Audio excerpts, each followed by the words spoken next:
With a frank and honest voice, Henry Winter has a style that's easy to appreciate.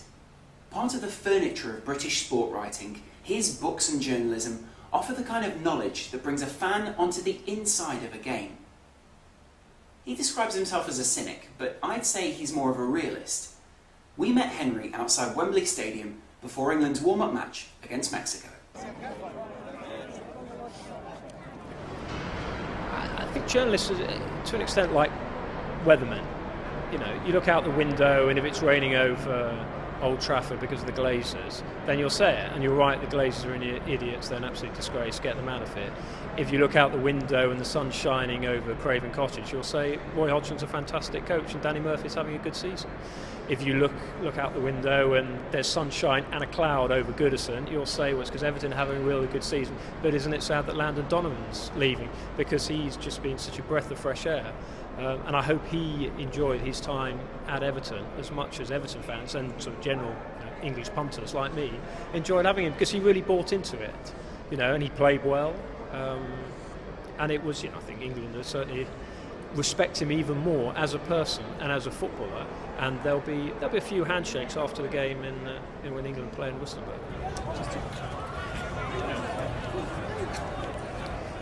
Any season that's got a tournament, particularly a World Cup at the end of it, has an extra plot line running through it, because you're looking at games and you're thinking, I hope Rooney doesn't get injured, or I hope Adam Johnson has a good game, or Joe Hart go and keep playing well, or Jack Rodwell sees the moment, and all that sort of stuff. So there's that extra plot line. But it's been a completely bonkers season, completely mad, when you think that, you could argue that Liverpool's season was seriously affected by beach ball.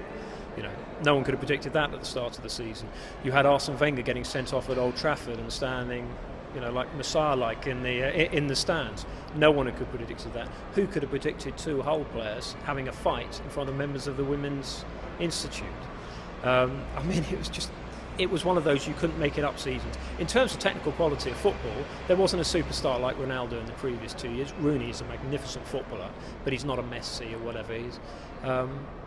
For me, to an extent, it's a slight generalisation, but it was the year of the coach. You look at what Hodgson did. You look at Ancelotti, certainly to an extent, particularly Mourinho, if you're looking at in the Champions League. Louis van Gaal with a very average Bayern team, but just really good managers. It's a fascinating season, but they're all different. But this one in terms of just, it was like being a farmer and just seeing loads of fires sort of breaking out everywhere and just wondering when they were going to stop. Yeah, the biscuits. These flipping biscuits. Right, I probably shouldn't out him, but there's a guy at Chelsea who Jose was very close to. And I was down the training ground, I think it was the day before the cup final, and he gave them to me and said, listen, you're going to go to the press conference, make sure that Jose gets these. So Jose got them. And I wouldn't let Jose down on custard creams. I don't want to set myself up as a custard cream smuggler for everyone for every manager who's missing England. And those biscuits did go to England training camp, so they've been up in the Alps, and I actually packed them in a tin. I thought, forget the laptop, forget change of clothes. These biscuits are absolutely vital. It's the Rosetta Stone. It was the most important thing in the world, and I probably should have got them insured. I'm convinced you must be able to get custard creams in Madrid, and this is coming back to the unpredictability of the job. One thing they don't teach you at journalism school is making sure you take 2 packets of custard creams to one of the most famous managers in the world and make sure he gets them, and he's absolutely delighted when he gets them, because Jose loves his custard cream. Every manager, even Jose, has a weakness, and his weakness is custard creams. Lifting up the cup for all to see! Whoa! Yeah, I'm 47, 48, and I hope I'm doing this when I'm 87, 88. And I've certainly not ever considered this a proper job.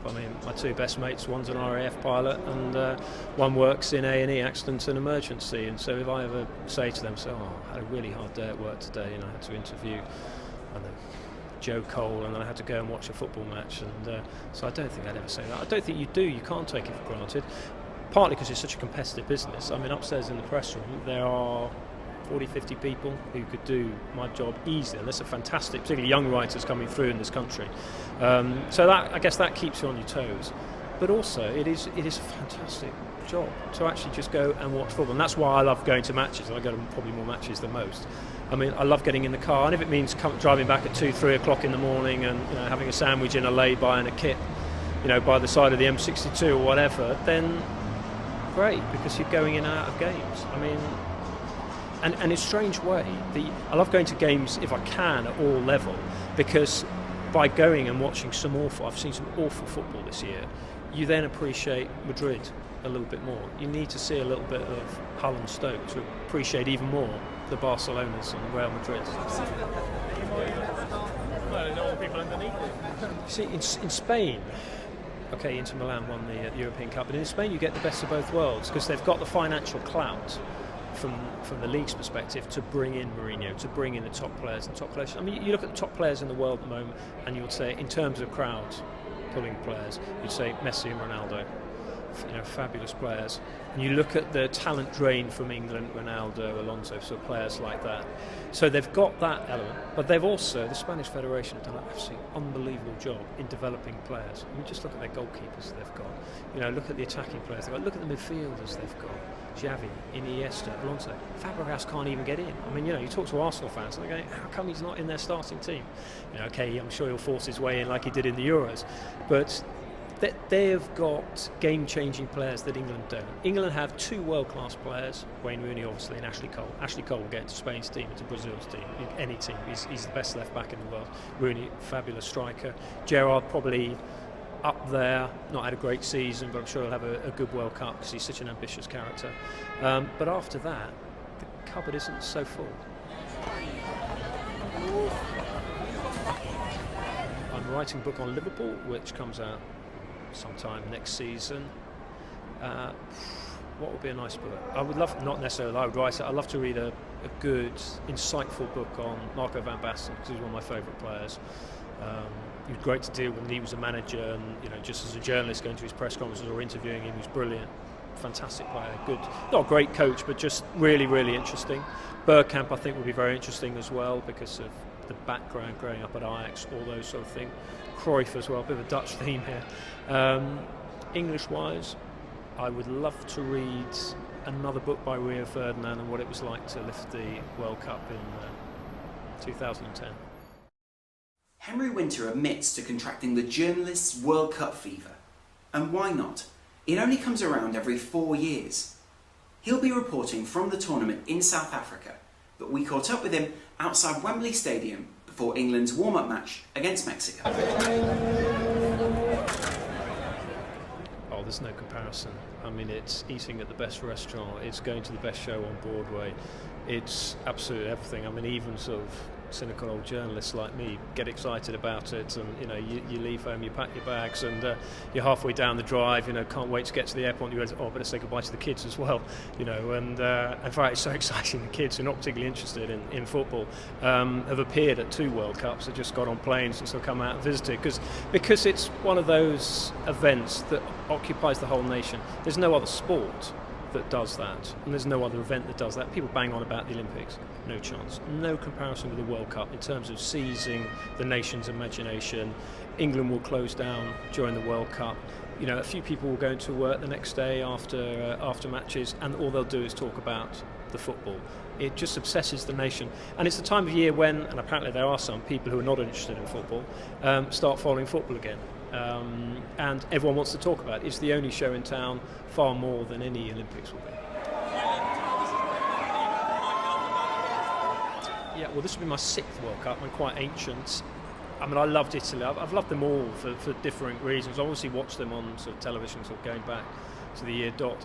But Italy was fantastic because you just wander around, and everyone you talk to, if you got in a taxi, you would get the life history of the Azzurri from the taxi driver, who would sort of pull up, turn the meter off, and just say, you can't get out the cab yet because I just want to tell you about how good Baggio is or whatever. Italy was good. So I really liked America as well. I mean, it was hot. I can remember being in one game, Switzerland against someone in Detroit, and it was just absolutely brutal. And there was this great Tannoy message of will the Swiss fraternity of fans please put their shirts back on because they are constituting a health hazard under Detroit city laws or whatever. So that was good. I was also in Washington when Saïd Ouaran scored his great goal against Belgium when he picked up the ball from the halfway line, and that was voted, I think, second best goal after Maradona's second against England. So magical moments like that. France '98 was good. Food was sensational, but France isn't a big, passionate football country. You know, everyone says it is, but it's not. I mean, the party on the Champs-Élysées afterwards was mainly Scots and Brazilians, and obviously a few French dancing around. 2002 in Japan was fantastic because you often look at these events and you think, well, what is it going to do to the country in terms of the legacy? And the legacy in Japan and particularly Korea was it just sends a flood of adrenaline going through the whole country, obsessing them with football even more. 2006 was, being Germany, fantastically well organised, brilliant fan parks, the best fan parks in terms of the enjoyment of the supporters, and the Bundesliga stadiums are probably the best in the world as a collection of stadiums for atmosphere. I certainly wouldn't give him custard creams. I think Fabio is far too organised for that. Maybe if you took the cream out of the centre of the custard creams and put some broccoli in there, some steamed broccoli, he would accept that. If there was one thing he was going to take to the World Cup, I was slightly disappointed that he didn't give Jack Rodwell a run earlier, particularly now that England's struggling for centre halves and particularly holding midfielders. I think Rodwell's an FEC, a future England captain. I saw him in the under-21s last summer. He's got something about him. He's got pace, mobility, he can score a goal, he can play at centre half, he can play central midfield. I think he's an outstanding talent. I would like Fabio to have bedded Joe Hart in earlier, because I think he's had such a good season. You know, why not give him a run out at some of the friendly games and embed him in properly? I know he's young and I know he's not tall, which is an issue for Capello because he likes tall and experienced players. But no, I would have done that. But it's very difficult to nitpick with Capello. I mean, I couldn't understand why they appointed Steve McLaren, and I sort of criticised him from the word go. So I thought England deserved better than that. And England have got some good players, and they just needed sort of putting in the right order. And McLaren couldn't do that. He couldn't motivate. He couldn't organise, despite what he's done with the Dutch and probably what he'll do with Wolfsburg. But with Capello, you do have to remember what went before. I mean, England were chaos before. It was the four horsemen of the apocalypse riding over this pitch here as the rain came down. And then Capello came in and wasn't quite the Messiah, but it was better after having the naughty boy before.